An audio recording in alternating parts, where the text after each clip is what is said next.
일부에서 소개한 이 5단어 자녀에게 물어들 보셨나요? 자녀의 답변을 듣고는 답답해서 뒷목을 탁 잡았다는 댓글도 있더라고요. 하지만 너무 걱정하지 마세요. 해결책을 알려드리겠습니다. 제가 10년 넘게 다양한 독해 시험을 연구하고 또 책을 써온 입장에서 한솔 플라톤 적극 추천드립니다. 빠밤. 네, 맞습니다. 이거 한솔 플라톤 광고예요.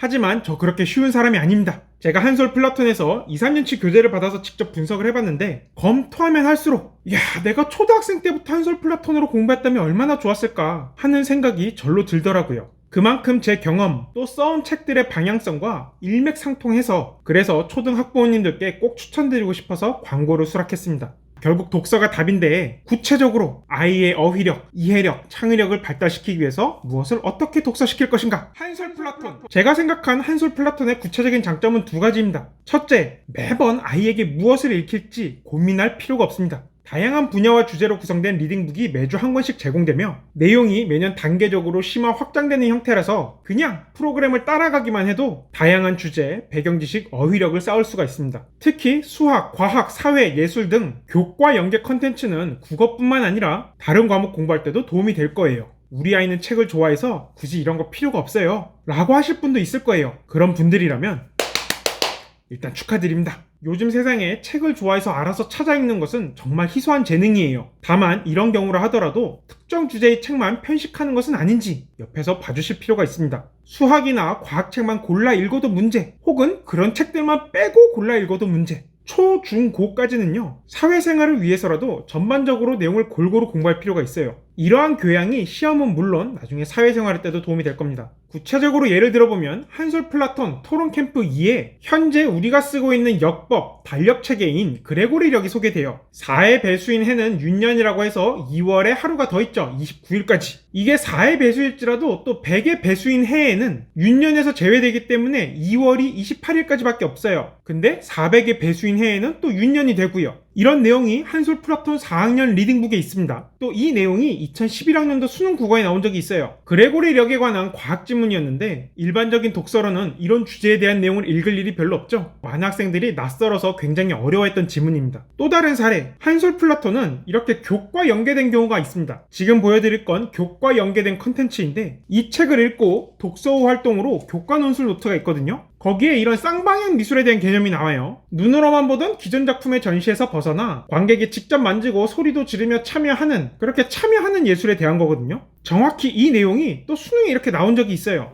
작품에 수용자, 관객이 참여한다. 그래서 쌍방향, 상호작용을 하는 예술이다 라는 내용인데 방금 앞에서 살펴본 거랑 내용적으로 똑같죠? 또 같은 리딩북 내에 이런 내용이 나옵니다. 이 예술작품은 왜 만드냐? 우리의 생각이나 상상을 그림으로 표현하는 표출설, 풍경이나 사물의 아름다움, 이런 자연의 아름다움을 모방하는 모방설. 이게 2021학년도 9월 모의평가에 어려운 지문으로 나온 적이 있습니다. 자연에 대한 모방이라는 모방론, 마음을 예술의 조건으로 규정하는 표현론. 이 수능 지문과 교과 연계 한솔 플라톤 굉장히 밀접하죠? 아무래도 한솔 플라톤에서 다양한 주제에 대해서 골고루 다루다 보니 이런 뜻밖의 적중이 되는 것 같습니다. 자, 그리고 한솔 플라톤의 2번째 장점, 독서 후 활동이 다르다. 제가 생각하기에 독서의 가치는 단순히 책을 읽는 데 있지 않습니다. 그보다는 독서한 후에 읽은 내용을 바탕으로 깊게 생각하고 이를 표현하여 타인과 나누는 과정에서 진짜 독서의 가치를 찾을 수 있다고 생각해요. 그런데 일반적으로 독서 어떻게 끝나죠? 그냥 휙 읽고 끝이죠. 내가 내용을 잘 이해했는지조차 확인할 길이 없어요. 그래서 어떤 일이 생기냐면 나는 잘 이해했다라고 믿는데 실제로는 엉터리인 경우가 굉장히 많아요. 물론 이건 학생들만의 문제가 아니에요. 어른들의 독해력도 형편없는 경우가 많습니다.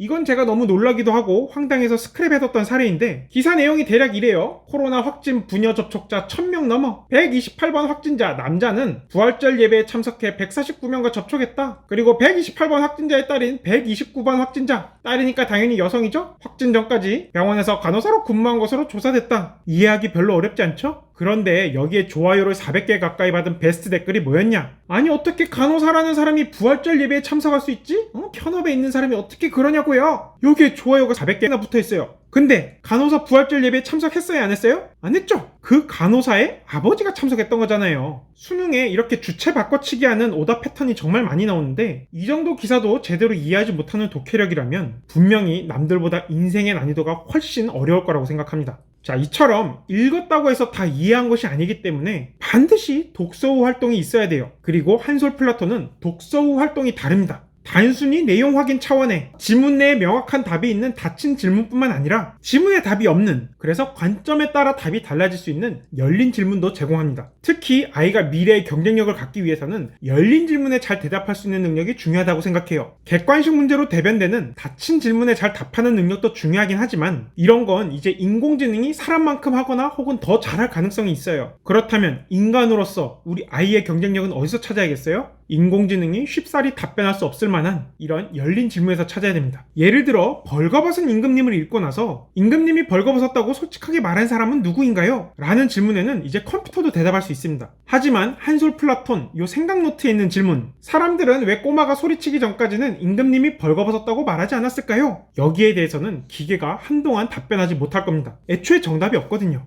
단순히 어른들이 진실을 말할 용기가 없었다, 아이만큼 순수하지 못했다, 이렇게 답할 수도 있고요. 혹은 이건 제 관점인데 공개적으로 말했을 때 남이 창피할 만한 일은 굳이 입 밖으로 내지 않는 것이 예의다 라는 것을 어른들은 이미 잘 알고 있었기 때문이다 라고 답을 할 수도 있어요. 예를 들어 누가 봐도 가발을 쓴 게 명백해 보이는 사람한테 야, 저 사람 가발 썼어! 이렇게 소리치는 사람이 있다면 아무것도 모르는 어린아이거나 사회성이 극히 떨어지는 어른들이겠죠. 좀 설득력이 있나요? 네, 이 질문에 대한 제 답변이었습니다. 그리고 또 이런 질문 어떤가요? 임금님이 꼬마 때문에 창피를 당했다고 생각해서 꼬마를 감옥에 보내기로 했대요. 여러분이 꼬마라면 임금님에게 어떤 말을 할지 생각해보세요. 동화의 뒷부분을 상상해보는 질문, 역시 정답이 없는 열린 질문이죠. 생각노트는 이런 질문을 제공해서 학생들의 사고력과 창의력이 쑥쑥 클 수 있도록 도와줍니다. 또 이런 질문은 어떤가요? 이야기 속 등장인물의 성격이나 행동이 바뀐다면 새로운 이야기가 어떻게 만들어질까? 성격이 수줍음을 타지 않는 친구 많은 개구장이었다면, 또 이건 자전거 도둑의 일부인데 쓰나미가 차 주인에게 자전거를 주고 돌아왔다면, 과연 그랬다면 이야기가 어떻게 전개되었을까? 이런 질문에 답을 하려면 자녀가 굉장히 많이 생각하고 고민해 봐야겠죠?